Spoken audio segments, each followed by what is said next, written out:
बच्चों एक बार फिर से स्वागत है आप सभी का अपने YouTube चैनल श्री गुरुकुल में। और आज बच्चों हम बात करने वाले हैं क्लास 12 के चैप्टर विद्युत चुंबकीय प्रेरण के बारे में। और ये लेक्चर बच्चों इस चैप्टर का आखिरी लेक्चर होगा। ठीक सुन रहे हैं बच्चों आप लोग, ये लेक्चर इस चैप्टर का आखिरी लेक्चर होगा।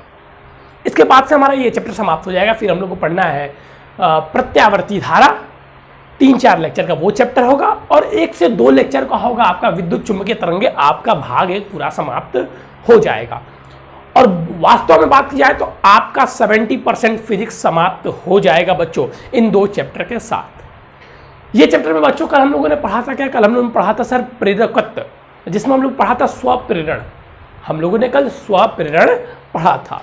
तो स्वप्रेरण में मैंने आप लोगों को स्वप्रेरण क्या होता है समझा दिया था, उसकी फॉर्मूला आप लोगों ने डिराइव कर लिया था प्रेरकत्व का। और साथ ही साथ हम लोगों ने उसके व्यंजन भी प्राप्त कर लिए थे। लेकिन स्वप्रेरण से संबंधित एक टॉपिक छूट गई थी बच्चों, वो था स्वप्रेरण का या प्रेरकत्व का श्रेणी एवं समांतर क्रम में संयोजन। ठीक सुन रहे हैं बच्चों, प्रेरकत्व को भी हम लोग श्रेणी एवं समांतर क्रम में जोड़ सकते हैं। ये टॉपिक हम लोगों का कल की क्लास में छूट गया था। तो सबसे पहले हम आज उसको कवर करेंगे, बहुत छोटी सी टॉपिक है। उसके बाद से बच्चों हम लोग अन्योन प्रेरण के बारे में पढ़ेंगे। ध्यान दीजिएगा। चलिए बच्चों, हम लोग क्या पढ़ने वाले हैं? सबसे पहले प्रेरकत्व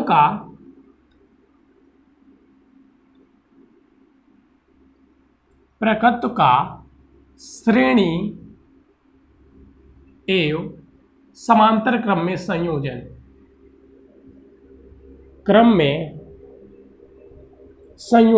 ठीक है, प्रेरकत्व को श्रेणी एवं समांतर क्रम में कैसे संयोजित किया जाता है इसके बारे में हम लोग पढ़ने वाले हैं। बेसिकली बात करें बच्चों तो सबसे पहले हम लोग श्रेणी क्रम में पढ़ेंगे। और सेम टू सेम ये फॉर्मूला है आपका प्रतिरोध वाला। जी सर, प्रतिरोध वाला, जी बिल्कुल प्रतिरोध वाला। सबसे पहले हम लोग बात कर लेते हैं श्रेणी क्रम में। जब हम लोग प्रतिरोध को श्रेणी क्रम में जोड़ते हैं तो देखिए, जब भी हम लोग प्रतिरोध को श्रेणी क्रम में जोड़ेंगे, ठीक है, तो सबका विद्युत वाहक बल अलग अलग होगा। ठीक है, तो कुल विद्युत वाहक बल इक्वल टू क्या हो जाएगा? ई। मान लीजिए कुल विद्युत वाहक बल है और एक पहला प्रतिरोध, एक पहला परिपथ हमने जोड़ा जिसका E1 था और दूसरे का विद्युत वाहक बल, प्रेरित विद्युत वाहक बल E2 था। समझिए ध्यान से चीजों को जो मैं समझा रहा हूं। पहले का क्या था सर? पहले का विद्युत वाहक बल E1 था और दूसरे का विद्युत वाहक बल E2 था। हम लोगों ने, देखिए अगर आप चाहे तो ऐसे भी ले सकते हैं, हमने 2 परिपथ लिए हैं। ठीक है, 2 परिपथ हमने दो कुंडली ली। ठीक है, 2 वैद्युत कुंडली ली, जिसमें से प्रथम कुंडली में उत्पन्न प्रेरित विद्युत वाहक बल E1 तथा द्वितीय कुंडली में उत्पन्न प्रेरित विद्युत वाहक बल E2 है। तब दोनों परिपथ को जब श्रेणी क्रम में जोड़ा जाता है तो उनका जो तुल्य प्रेरकत्व, तुल्य विद्युत वाहक बल है E में। ठीक है, चलिए अब अगर आप लोगों ने फॉर्मूला कल ध्यान से देखा होगा तो हम लोग लिखे थे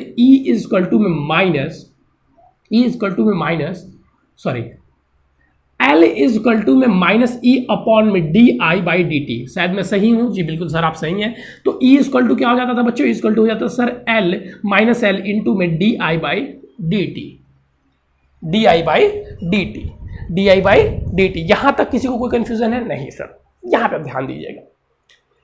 एक टॉपिक की अगर हम लोग बात करें, शायद आप लोग ध्यान से समझेंगे तो ये जो धारा परिवर्तन होगा श्रेणी क्रम में जब हम लोग जोड़ेंगे तो धारा देखिए समान जाती है, आपको भी पता है। अगर हम लोग 2 प्रतिरोधों को सिंपली समझिए श्रेणी क्रम में जोड़ दे या 2 कुंडली को श्रेणी क्रम में जोड़े, धारा तो भैया कैसे जाएगी? धारा तो सर उसी क्रम में जाएगी, धारा तो नहीं परिवर्तित होगी। यानी कि धारा परिवर्तन की दर दोनों में समान रहेगी। तो लिख दीजिए, और मान लिया कि जो प्रथम कुंडली थी तो क्या हो जाएगा यहाँ पे E में जो प्रथम कुंडली थी, और मान लीजिए जो E में जो प्रथम कुंडली थी, मान लीजिए उसका जो प्रेरकत्व था वो L1 था, तो माइनस और di/dt, ये धारा परिवर्तन इसमें भी सेम रहेगा। और इसका प्रेरकत्व मान लीजिए L2 था, तो di/dt ये माइनस कर दीजिएगा, ये माइनस में फॉर्मूला होता है। अब इसका खोलेंगे हम लोग, इसका क्या हो जाएगा सर? अब मान लीजिए तो तुल्य हमारा प्रेरकत्व है वो L है और उसमें भी धारा परिवर्तन क्या होगी? di/dt minus L। तो यहां से अगर आप माइनस अगर कॉमन ले लेते हैं तो हो जाएगा सर, माइनस भी कॉमन ले लीजिए और di/dt भी कॉमन ले लीजिए, यानी धारा परिवर्तन की दर को भी कॉमन ले लीजिए। ब्रैकेट में क्या बचेगा सर? L1 plus L2।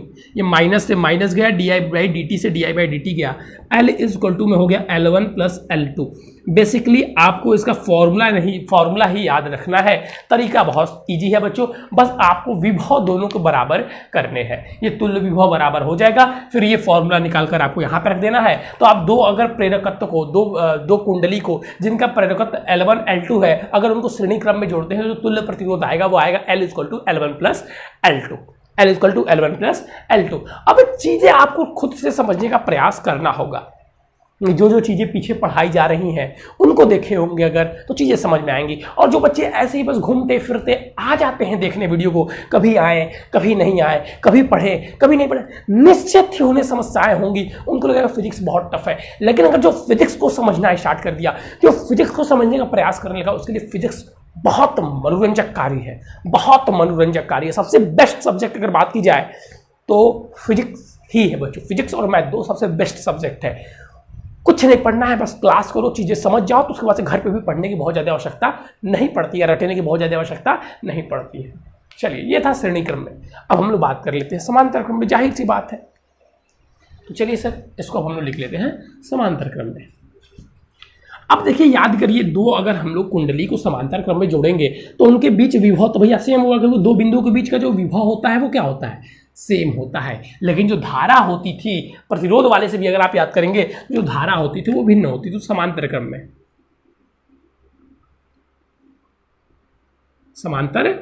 में देखिएगा, समांतर क्रम में क्या भिन्न होती है सर, धारा। तो मान लीजिए जो तुल्य धारा I है वो बराबर है प्रथम कुंडली में जाने वाली धारा I1 के प्लस द्वितीय कुंडली में जाने वाली धारा I2 के, सॉरी धारा परिवर्तन की दर, माफ कीजिएगा। तो इसको हम कैसे लिख सकते हैं, तो हम लिख सकते हैं सर इसको D I by D T equal to में D I1 by D T plus D I2 by D T. कोई दिक्कत है, क्योंकि धारा परिवर्तन की दर क्या होगी, समान होगी। ठीक है सर, जब धारा परिवर्तन की दर समान होगी, जाहिर सी बात है धारा भी समान होगी। इधर देखिए, अब D I by D T equal to क्या होता है सर, अगर इसको नीचे भेज दिया जाए, तो sir D I by D T equal to में हो जाएगा माइनस ई अपॉन में एल। ये एक कंडीशन यहां से देखिए, माइनस ई अपॉन में एल, यानी कि विद्युत वाहक बल अपॉन में प्रेरकत्व। ठीक है, इसे स्वप्रेरण गुणांक भी कहते हैं या प्रेरकत्व भी कहते हैं। इधर ध्यान दीजिएगा, इधर अब हम बात करते हैं, तो यहां से हम रख लेते हैं। तो जो कुंडली थी उसका जो तुल्य था, मान लिया हमने तुल्य विभव ई था और प्रतिरोध जो तुल्य प्रेरकत्व था वो एल था।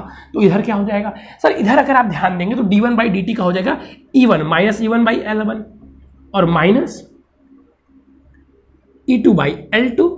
जो द्वितीय कुंडली थी उसका जो प्रेरकत्व था वो L2 था।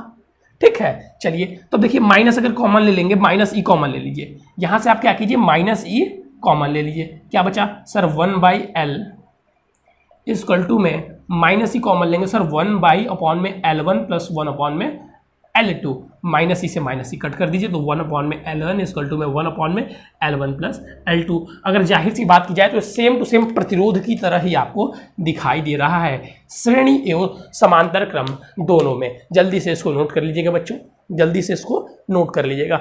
देख सकते हैं आप लोग दोनों क्रम में बात किया जाए, श्रेणी क्रम में भी ये किस प्रकार है, सेम प्रतिरोध वाला फॉर्मूला फॉलो कर रहा है, श्रेणी क्रम में भी, और निकालने का तरीका भी प्रतिरोध वाला है। ये प्रतिरोध में ही धारा से ही निकालते हैं, क्योंकि धारा भिन्न होती है समांतर क्रम में, और प्रेरकत्व में भी धारा भिन्न होती है समांतर क्रम में, और श्रेणी क्रम में विभव भिन्न होता है तो विभव से निकाल रहे थे। विभव यहाँ पे विद्युत वाहक बल का काम करेगा। चलिए जल्दी से वो लिख लीजिए। फिर अब हम लोग आएंगे आज की जो सबसे इंपॉर्टेंट टॉपिक थी, अन्योन्य प्रेरण गुणांक के बारे में, जो बेसिकली आज हम लोगों को पढ़ना था, लेकिन कुछ समस्याएं हो जाने के कारण, जैसे कि ये दो टॉपिक छूट जाने के कारण अभी तक हम लोग ये टॉपिक पढ़ रहे थे, नहीं तो अभी हम लोग अन्योन्य प्रेरण गुणांक को ही पढ़ रहे होते। ठीक है, हो गया। चलिए सर अब इसको इरेज करते हैं। देखिए, अब हम लोग आएंगे अन्योन्य प्रेरण को भी, यहाँ से थोड़ा सा चीजें समझनी होगी पहले हम लोगों को, फिर हम लोग आगे की ओर बढ़ेंगे। अब यहाँ फिर आपको थोड़ा सा याद करना होगा जो प्रैक्टिकल हमने बताया था। ऐसे तो मैंने यहाँ पे भी चीज़ें बताऊंगा, लेकिन अगर जिसको थोड़ा सा प्रैक्टिकल रिमेंबर होगा उसको यहाँ पे आसानी होगी। ठीक है, उसको यहाँ पे क्या होगी, थोड़ी सी आसानी होगी जिसको प्रैक्टिकल याद होगा, यानी कि जो पहला लेक्चर कह सकते हैं, जिसने पहला लेक्चर देखा होगा। तो अन्योन्य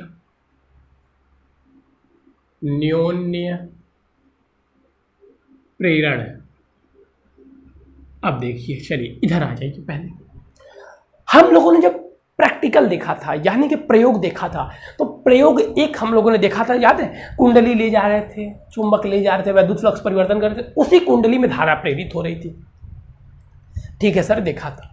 एक दूसरा प्रयोग हम लोगों ने क्या देखा था कि हम लोग एक कुंडली में धारा बहा रहे थे, दो कुंडली में दूसरी कुंडली में अपने आप धारा बहने लग रही थी, जैसा कि मैं अभी आपको करके दिखा रहा हूं। देखिएगा इधर, मान लीजिए हमारे पास ये कुंडली थी, डिंग डिंग डिंग डिंग डिंग डिंग, जैसी भी हो, नहीं क्लियर बना, चलिए देखिए यहाँ पे कुंडली थी हमारे पास, डिंग डिंग डिंग डिंग डिंग डिंग, ठीक है। फेरों की संख्या मान लीजिए n थी, इसको हम लोग ने जोड़ दिया एक बैटरी से, धारा क्या बहेगी सर, I। यहाँ तक चीज़ें समझ में आई। मान लीजिए इसमें धारा I1 बह रही है, I नहीं बह रही है, I1 बह रही है। V विभव से मान लीजिए इसको, बैटरी का विभव V है, V विभव से इसको धारा दी जा रही है। यहाँ पे फेरों की संख्या जो है वो N1 है, फेरों की संख्या क्या है, N1 है। टोटल फेरों की संख्या की बात करें तो वो N है। अब इसी के पास हमने एक दूसरा क्या कर दिया, कुंडली को रख दिया, डिंग डिंग डिंग डिंग डिंग डिंग, जय, ये बन गया हमारा दूसरी कुंडली, ये देखिए। और इसकी फेरों की जो संख्या थी ये N2 थी, और इसमें हम लोगों ने एक धारा मापी लगा दिया, जो धारा हमें बताएगा धारा बह रही है कि नहीं। ठीक है, तो जैसे ही हम लोगों ने यहां पे रखा, ठीक है, और रखने के बाद से सुनिए ध्यान से, रखने के बाद से जैसे ही हमने प्रथम कुंडली में, लिख लीजिएगा यहाँ पे, इसको प्रथम कुंडली लिख लीजिएगा, इसको द्वितीय कुंडली। इतनी छोटी छोटी बातें भी मैं लिखवा देता हूं। ये द्वितीय कुंडली, ताकि कॉन्सेप्ट क्लियर है, कहीं शब्द से भी आप लोग मात न खा जाए, कहीं शब्द से भी आप लोग मात न खाएं। अब जब प्रथम कुंडली में धारा परिवर्तन की, जब धारा समान बह रही थी, जैसे मान लीजिए आप ऐसे ऐसे धारा थे, अब ऐसे ऐसे हम चल रहे थे, ठीक है, ऐसे ऐसे हम चल रहे थे या ऐसे ऐसे चल रहे थे, तब तक तो कोई दिक्कत नहीं था। क्यों? क्योंकि अगर धारा यूनिफॉर्म चल रही है, समान है, तो भैया फ्लक्स परिवर्तन होगा ही नहीं। और हम लोगों ने भी पिछली क्लास में पढ़ा था कि जब फ्लक्स परिवर्तन नहीं होगा तो ये प्रेरण का कोई सवाल ही नहीं है, ये चैप्टर ही खत्म। अगर फ्लक्स में परिवर्तन ही ना हो, यानी कि वैद्युत धारा में परिवर्तन नहीं होगा, तो फ्लक्स में जाहिर सी बात है परिवर्तन नहीं होगा। वैद्युत धारा में परिवर्तन नहीं होगा तो चुंबकीय क्षेत्र नहीं बदलेगा, चुंबकीय क्षेत्र नहीं बदलेगा तो फ्लक्स नहीं बदलेगा। जब फ्लक्स नहीं बदलेगा तो ये चैप्टर ही ऐसे इरेज हो जाएगा। लेकिन क्योंकि फ्लक्स, चुंबकीय क्षेत्र बदल गया धारा परिवर्तन होने से, और धारा परिवर्तन चुंबकीय क्षेत्र से फ्लक्स बदल गया, इसलिए ये चैप्टर बन गया। तो यहाँ पे देखिए, जब हम लोगों ने इसमें धारा में परिवर्तन किया, परिवर्तन का मतलब या तो बढ़ा दे या तो घटा दे, कुछ भी करें, जब इसमें परिवर्तन होता है तो इसके चुंबकीय फ्लक्स में परिवर्तन होता है, और इसके चुंबकीय फ्लक्स में परिवर्तन होने के कारण इस कुंडली में चुंबकीय फ्लक्स में परिवर्तन होता है, क्योंकि दोनों एक दूसरे के पास रखी हुई है। इसके चुंबकीय क्षेत्र से ये भी प्रभावित हुए, तो इसमें एक, इस कुंडली में अब धारा नहीं प्रेरित हो रही है, इस कुंडली में धारा प्रेरित हो जाती है, इस कुंडली में एक विद्युत वाहक बल प्रेरित हो जाता है, और अगर कुंडली बने तो इसमें धारा बहने लगती है, जिसे हम प्रेरित धारा कहते हैं। तो इस कुंडली में धारा बहने लगती है।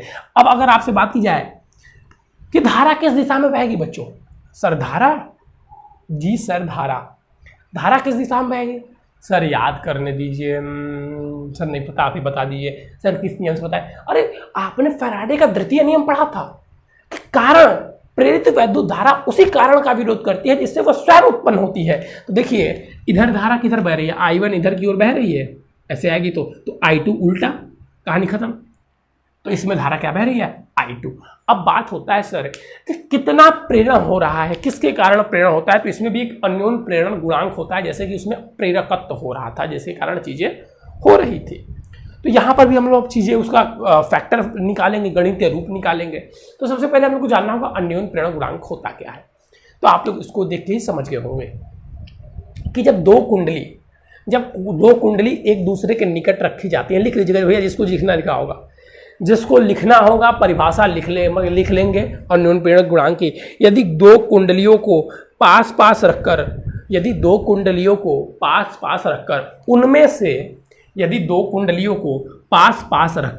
उनमें से किसी एक कुंडली में, या तो नीचे वाला या ऊपर वाला कोई भी दे दीजिए, किसी एक कुंडली में बैटरी के सहारे, किसी एक कुंडली में बैटरी के सहारे वैद्युत धारा प्रवाहित की जाती है, बैटरी के सहारे वैद्युत धारा प्रवाहित की जाती है तथा उसके मान में परिवर्तन किया जाता है, तथा उसके मान में क्या हो रहा है, किसी एक के मान में परिवर्तन किया जाता है। ठीक है, तो क्या होता है कि दूसरी कुंडली में एक प्रेरित विद्युत वाहक बल या प्रेरित धारा डायरेक्ट लिख लीजिए, तो दूसरी कुंडली में एक प्रेरित धारा उत्पन्न हो जाती है, दूसरी कुंडली में एक प्रेरित धारा उत्पन्न हो जाती है जिसकी दिशा प्रथम कुंडली में बहने वाली धारा के विपरीत होती है। ये आप लोग चाहें तो लिख सकते हैं, नहीं चाहे तो नहीं भी लिख सकते हैं, कोई आप पर दुविधाजनक चीजें नहीं है।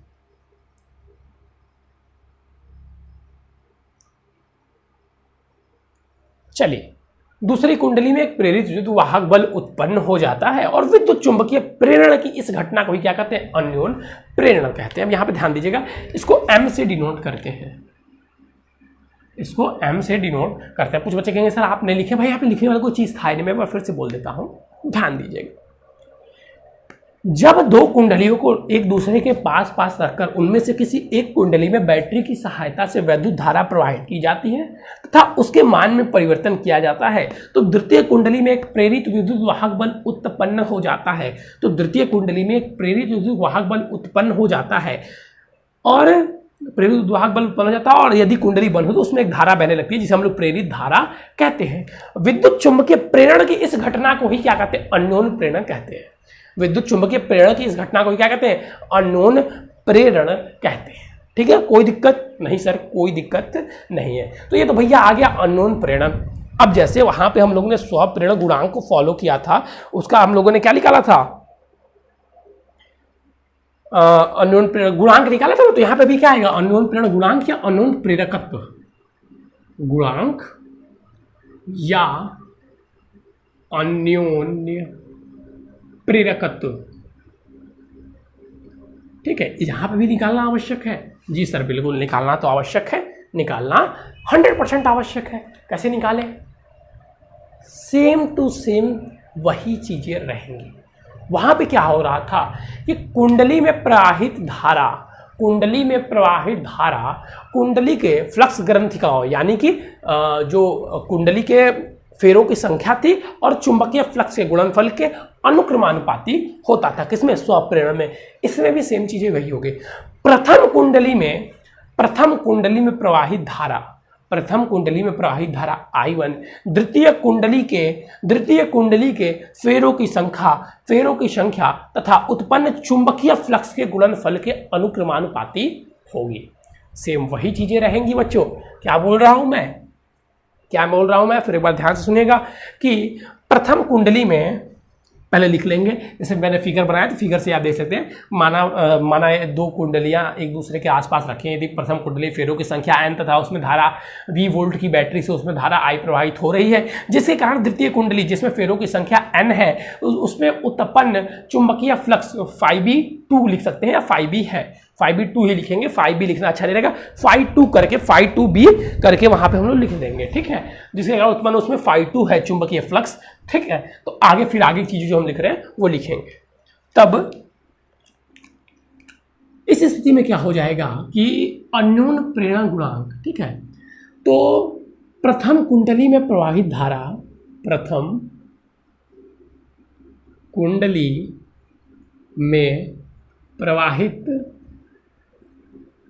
धारा, देखिए अगर आपके पास टाइम कम है तो मेरी तरह आप लोग फिगर बना सकते हैं पेपर में भी।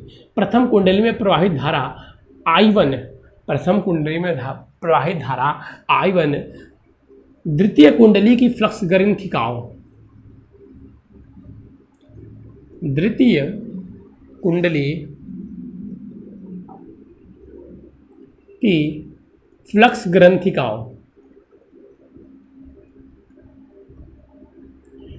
अब देखिए इसको हम लोग फ्लक्स ग्रंथिकाओं कहते हैं बच्चों। किसको, N2 इंटू में φ2 द्वितीय कुंडली की फ्लक्स ग्रंथिका, ये द्वितीय कुंडली का चुंबकीय फ्लक्स या द्वितीय कुंडली के फेरों की संख्या। यहां पर हम ये भी लिख सकते हैं कि प्रथम कुंडली में प्रवाहित धारा I तथा द्वितीय कुंडली में फेरों की संख्या N तथा उत्पन्न चुंबकीय फ्लक्स φ2 ठीक है, तथा द्वितीय कुंडली के चुंबकीय फ्लक्स φ2 के गुणनफल के अनुक्रमानुपाती होता है। प्रथम कुंडली में प्रवाहित धारा I1 द्वितीय कुंडली की फ्लक्स ग्रंथिकाओं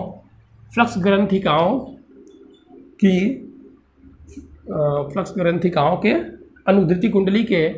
द्वितीय कुंडली के फ्लक्स ग्रंथिकाओं के, एक सेकंड, के की जगह हम लोग उसको पहले इरेज करना होगा, के की जगह की रहेगा तो ज़्यादा अच्छा रहेगा ना, फ्लक्स ग्रंथिकाओं की संख्या के अनुक्रमान।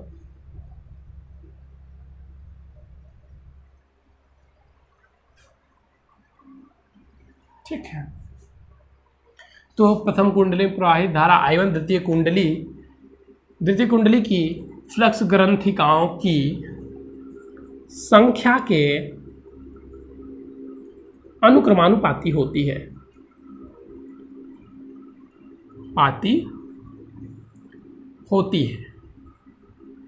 ठीक है। तो क्या हो जाएगा, इसका मतलब क्या हो, जो प्रथम कुंडली में प्रवाहित धारा I1 थी वो अनुक्रमानुपाती है किसके सर, N2 φ2 के। यही तो है फ्लक्स ग्रंथिकाओं, जी सर बिल्कुल यही है। तो यहां से I इक्वल टू क्या आ जाएगा, M इक्वल टू में N2 φ2।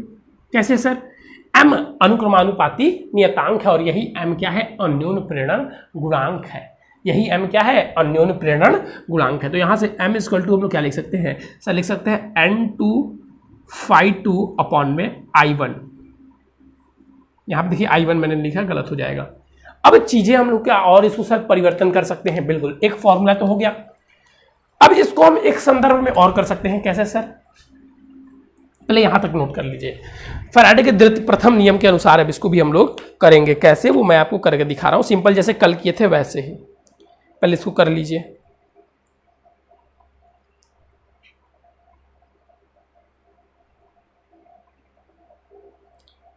चलिए हो गया, बिल्कुल। अब यहां देखिएगा, अगर द्वितीय कुंडली की हम लोग क्या बात करें विद्युत वाहक बल है, तो क्या हो जाएगा सर, E2 इक्वल टू हो जाएगा माइनस में, E2 इक्वल टू हो जाएगा सर माइनस में dN2 φ2 अपॉन में dt।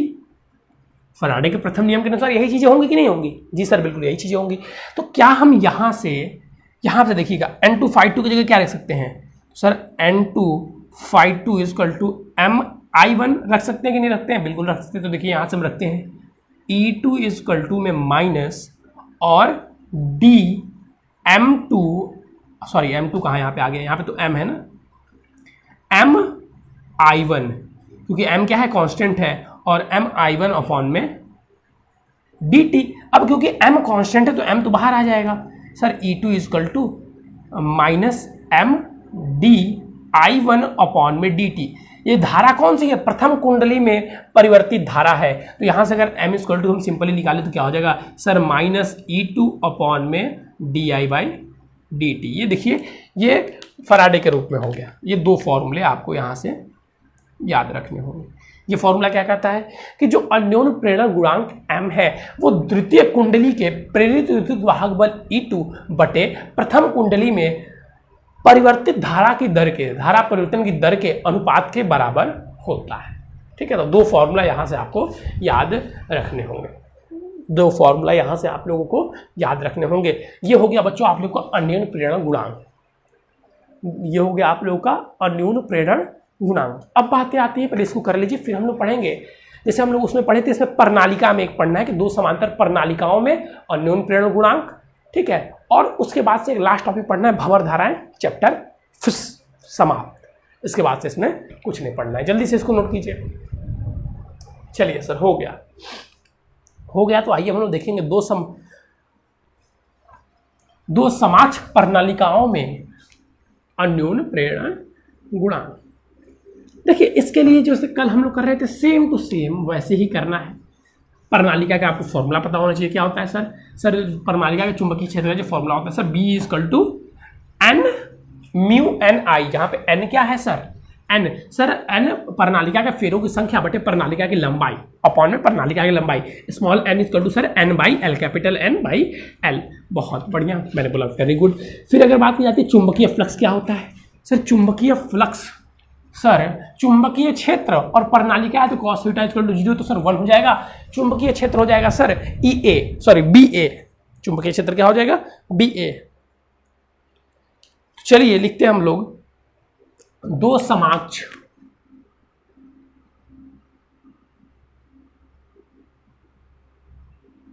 प्रणालिकाओं, दो समाक्ष प्रणालिकाओं के बीच अन्योन्य प्रेरण, दो समाक्ष प्रणालिकाओं के बीच अन्योन्य प्रेरण हम लोग यहां पढ़ने वाले हैं। भैया ठीक है, दो प्रणालिका है, जैसे कि यहाँ पे इमेज बना हुआ था उसको दो प्रणालिका समझ लीजिएगा दिमाग में। अब दोबारा तो मैं बनाऊंगा नहीं, क्योंकि आप दिमाग में थोड़ा सा सेटल कीजिए। तो भैया प्रणालिका में चुंबकीय क्षेत्र क्या होगा, किस प्रणालिका की हम बात करें? ये तो बहुत डिफिकल्ट सी सवाल आती है सर, किस प्रणालिका के बारे में हम लोग बात करें? भैया जिसका तुम चुंबकीय क्षेत्र निकालोगे, देखो सबसे पहले क्या बोला है, दो समक्ष प्रणालिकाओं के बीच अन्योन्य प्रेरण। तो यहाँ से हम लोग देखेंगे सबसे पहले क्या कि जो अन्योन्य प्रेरण होता है सर, होता क्या है? तो अन्योन्य प्रेरण कह रहा है कि sir L is equal to में, सॉरी ये तो आ गया, M इज इक्वल टू में N2 अपॉन में I1। ये तो कह रहा है ये सर, ये तो कह रहा है कि द्वितीय कुंडली जो है, जो द्वितीय कुंडली है उसमें तुम फ्लक्स निकाल लो।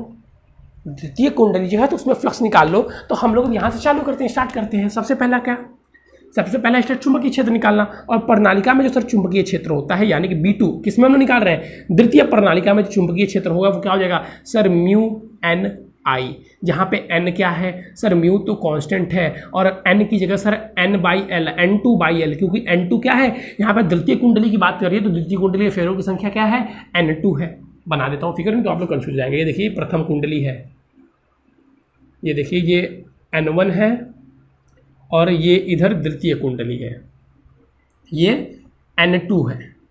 इसमें प्रवाहित धारा I2 है, इसमें प्रवाहित धारा जो है आपके इधर की ओर I1 है, और कुछ इसकी जो लंबाई है ये L2 है, इसकी जो लंबाई है वो L1 है। ठीक है, तो यहाँ से इसका हम चुंबकीय क्षेत्र निकाल रहे हैं क्योंकि हमें इसका चुंबकीय फ्लक्स चाहिए। देखिए दिमाग से इस काम लीजिए। तो सर ये हो गया L1। यहाँ तक किसी को भी कोई अगर समस्या आ रही हो तो बताइए, मान लीजिए दोनों का साइज का एक बच्चे, अच्छा सर समाक्ष बोला है तो L लंबाई दे दीजिए दोनों की। चलिए भाई लंबाई L है, लंबाई मत परिवर्तन कीजिए, लीजिए भाई लंबाई मान लें, क्योंकि लंबाई एक ही क्या लिखना है तो लंबाई मान लीजिए L है, क्योंकि हम एक ही के बारे में बात करें, द्वितीय कुंडली के बारे में। ठीक है सर, N2/L। बचा क्या I क्या है सर, द्वितीय में I2 हो गया, हो गया सर। चुंबकीय फ्लक्स क्या हो जाएगा सर, φT हो जाएगा सर B2A2, या A समझ लीजिए सिंपली भाई, द्वितीय कुंडली का क्षेत्रफल समझ लीजिए सर। बिल्कुल द्वितीय B2 आप मत लिखिए, तो पहले कुंडली के क्षेत्रफल से तो मतलब है नहीं, तो द्वितीय कुंडली का क्षेत्रफल। तो यहाँ पे अगर हम लोग लिखेंगे तो क्या हो जाएगा सर म्यू N2I2A अपॉन में L। बस खत्म कहानी। चलो रानी, हो गया खेल, मर गया राजा, खत्म कहानी। एक था राजा, एक थी रानी, मर गया राजा, खत्म कहानी। देखिए अब इधर, तो यहाँ से राजा मर गया, बची रानी, तो रानी का खेल खत्म कर दीजिए। यहाँ पे देखिए M इक्वल टू क्या हो गया N2, और यहाँ से राजा को उठा के रख दीजिए φ2 को। भैया φ2 क्या कह रहा है सर, म्यू N2I2A अपॉन में L। और देखिए यहाँ पे बचा हुआ था अंश किसका, प्रथम कुंडली का, जो सांसें दे रहा था, जो मेन राजा था वो कौन था, I1 था। ठीक है, तो चलिए अब यहाँ से देखिए I1 I2 कटेगा नहीं भैया, क्या हो जाएगा सर M इक्वल टू हो जाएगा। ये फॉर्मूला आप लोग रट नहीं सकते हैं, और इसमें क्वेश्चन भी नहीं आते। देखिए ईमानदारी से बोलूँ तो मेन सिद्ध करने के लिए आता है N2 का स्क्वायर और म्यू, फिर I2A अपॉन में I1L हो गया। म्यू को हमेशा आगे रखते हैं, लेकिन मैं N2 रख देता हूँ। अब उसको आप अरेंज कर सकते चाहे तो, उसको फिर से आप चाहे तो अरेंज कर सकते हैं।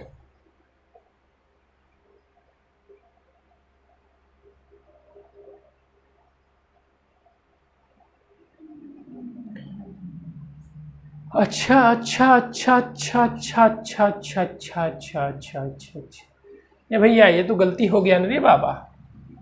इसमें तो मान लीजिए धारा I2 बह रही है, वो बात की बात है, लेकिन जो चुंबकीय क्षेत्र उत्पन्न हो रहा है ये तो I1 के कारण में हो रहा है, तो यहाँ पे तो I1 ना आएगा रे भैया।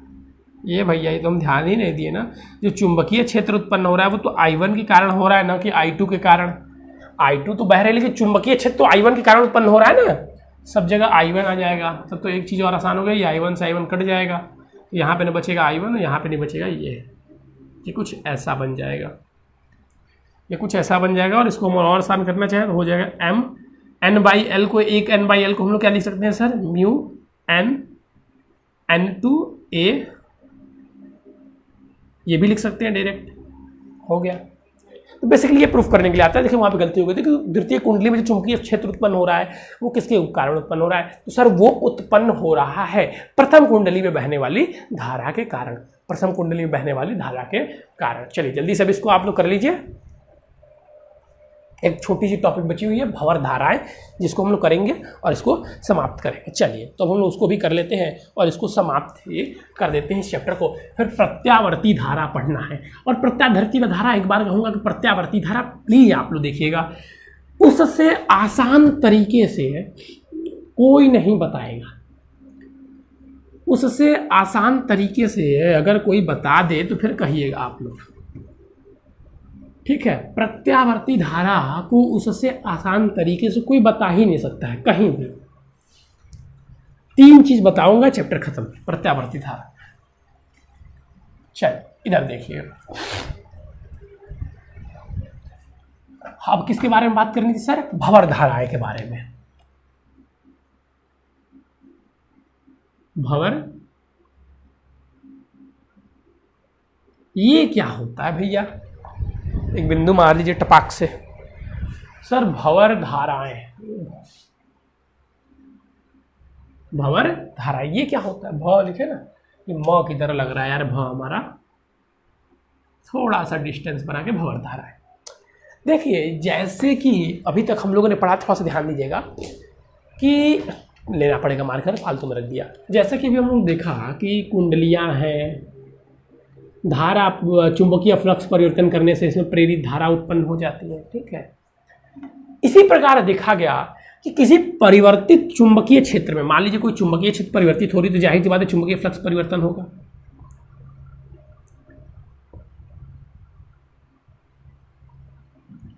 इसमें किसी धातु के टुकड़े को अगर रख दिया जाता है, बाई चांस अगर इसमें क्या कर दिया जाता है, किसी धातु के टुकड़े को रख दिया जाता है, तो इसमें एक भंवर धाराएं उत्पन्न हो जाती है। इसमें एक धारा प्रेरित हो जाती है जो भंवर के समान ऐसे गोलाकार होती है, चक्रव्यूह की तरह भंवर के समान होती है, और यही धाराएं को हम लोग भंवर धाराएं कहते हैं। जब किसी एक समान चुंबकीय क्षेत्र में किसी धातु को डाल दिया जाता है, या कोई धातु इस प्रकार गति करती है कि उसके चुंबकीय फ्लक्स में परिवर्तन होता रहता है, तो उस चालक के टुकड़े में एक धारा प्रेरित हो जाती है, एक धारा प्रेरित हो जाती है जो जल में भंवर के समान होती है, जो जल में भंवर के समान होती है, जिसे भंवर धाराएं कहते हैं। जिसे क्या कहते हैं, जिसे भंवर धाराएं कहते हैं। लिख लीजिएगा जल्दी से, लिख लीजिएगा। क्या सर बोल रहे हैं, जब किसी, अच्छा इसकी खोज बहुत लोग कहते हैं सर इसकी खोज किसने की थी। देखिए इसकी खोज 1885 में हुई थी, करने वाले फोको थे। फोको ने पहली बार देखा था कि जब भी किसी धातु के टुकड़े को चुंबकीय क्षेत्र में डाला जाता है, या तो वो चुंबकीय क्षेत्र में इस प्रकार गति करके चुंबकीय फ्लक्स के मान में परिवर्तित हो, या इस प्रकार चुंबकीय क्षेत्र में स्थित हो कि उसके चुंबकीय फ्लक्स में परिवर्तन हो, तो उसमें एक प्रेरित धारा उत्पन्न हो जाती है जो जल की भंवर के समान होती है, जिसे हम लोग भंवर धाराएं कहते हैं। बस इतना है, जिसे हम लोग भंवर धाराएं कहते हैं। ये तो परिभाषा हो गया। और ये भाई पूछा जाता है, तो अगर आप लोग कहें भाई इसको लिख लीजिएगा जरूर से, इसको लिख लीजिएगा जरूर से, बार बार कह रहा हूं।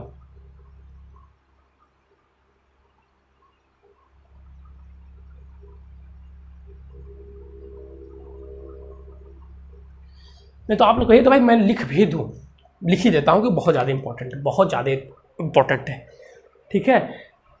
लिख लीजिए भाई, मैं ही लिख देता हूं। जब किसी धातु के टुकड़े को, जब किसी 100% पेपर में आएगा, जब किसी धातु के टुकड़े को, जब किसी धातु के टुकड़े को परिवर्तित चुंबकीय क्षेत्र में,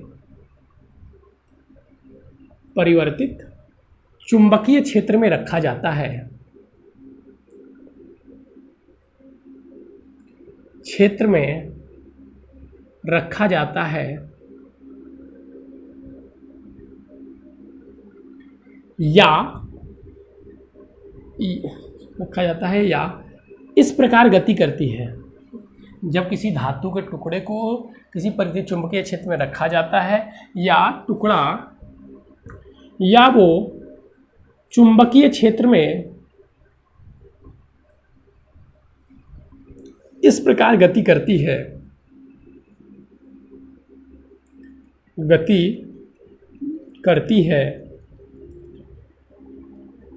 कि चुंबकीय क्षेत्र के मान में, डायरेक्ट भी लिख देता हूं, चुंबकीय क्षेत्र के मान में परिवर्तन होता है,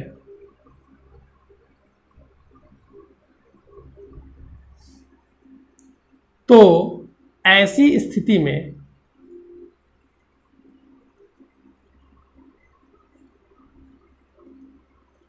धातु के संपूर्ण आयतन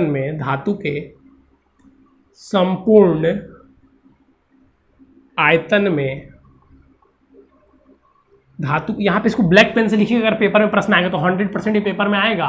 तो धातु के संपूर्ण टुकड़े में एक प्रेरित धारा उत्पन्न हो जाती है, एक प्रेरित धारा उत्पन्न हो जाती है,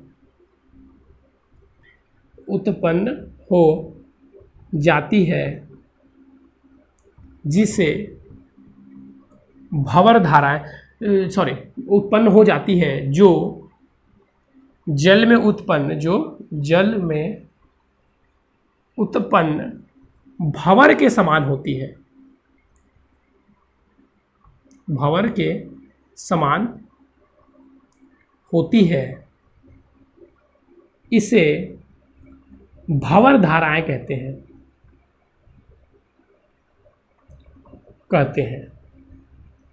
इंपॉर्टेंट है बच्चों बहुत ज़्यादा, इसे भंवर धाराएं कहते हैं। एक पॉइंट यहाँ पे नोट बना के लिख लीजिएगा कि भंवर धाराओं का जो प्रतिरोध से संबंध है, भंवर धाराओं पूछता है बार बार, भंवर धाराएं प्रतिरोध के विरुद्ध क्रमानुपाती होती है, यानी कि अगर प्रतिरोध बढ़ाया जाएगा तो भंवर धाराएं घटेंगी, प्रतिरोध बढ़ाया जाएगा, प्रतिरोध लिख लीजिए, तो आर कहेंगे बच्चों, ये क्या है, प्रतिरोध।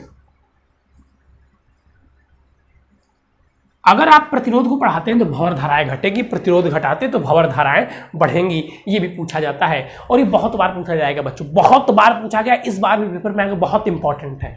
ठीक है, किसी ये क्या हो रहा है, किसी धातु के टुकड़े के संपूर्ण आयतन में उत्पन्न हो जा रहा है। ठीक है, अब देखिए इसके दो एग्जाम्पल भी लिख लीजिएगा।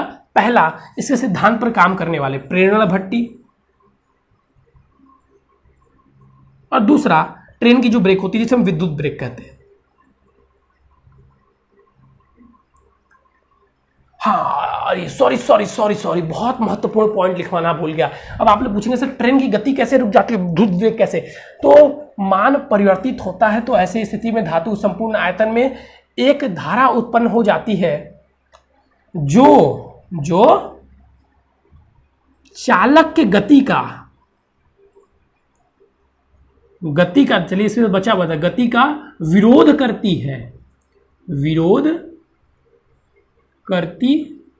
है। ठीक है, यहां से, और जो यहां से लिखिएगा, ये जल में उत्पन्न भंवर के समान होती है। याद रखिएगा, जो भंवर धाराएं होती हैं ये चालक के गति का विरोध करती है, जो उत्पन्न हो जाती है, जो चालक के गति का विरोध करती है। यही कारण कि विद्युत ब्रेक ट्रेन में उपयोग होता है। तो ट्रेन के पहिए में भंवर धाराएं उत्पन्न हो जाती है, जिसकी गति का विरोध करती है और ट्रेन रुक जाती है, और प्रेरण भट्टी है दूसरा। ठीक है, तो ये दोनों आप एग्जाम्पल याद कर लीजिएगा। भंवर धाराएं बहुत इंपॉर्टेंट है बच्चों, एक बार फिर से लास्ट में बता दे रहा हूँ, भंवर धाराएं बहुत इंपॉर्टेंट है। क्या होता है इसमें, तो किसी हम चुंबकीय क्षेत्र में या तो किसी परिवर्तित चुंबकीय क्षेत्र में या एक समान चुंबकीय क्षेत्र में टुकड़े को ऐसे डाल देते हैं कि उसमें चुंबकीय फ्लक्स परिवर्तन होता है, और जब उसमें चुंबकीय क्षेत्र में परिवर्तन होता है तो उसमें एक धारा, प्रेरित धारा उत्पन्न हो जाती है, जो अगर ये गति करे तो इसी गति का विरोध करती है, जो जल में उत्पन्न भंवर की समान होती है, जिसे हम भंवर धाराएं कहते हैं। ये प्रतिरोध के विरुद्ध क्रमानुपाती होती है, यानी कि प्रतिरोध बढ़ेगा तो भंवर धाराएं घटेगी, और प्रतिरोध घटेगा तो भंवर धाराएं बढ़ेगी। और इसके दो एग्जाम्पल है इस सिद्धांत पर काम करने वाले, एक प्रेरण भट्टी और एक विद्युत ब्रेक। ये दो सिद्धांत हैं जिस पर भंवर धाराएं काम करती है। ठीक है बच्चों, ठीक है सर, तो चलिए बच्चों आज के लिए बस इतना ही। Thank you, have a nice day. आज आपका ये पार्ट समाप्त हो गया, फिर हम मिलेंगे नए और इंपॉर्टेंट टॉपिक के साथ, और वो टॉपिक होगा आपका प्रत्यावर्ती धारा। चलिए बच्चों, थैंक यू।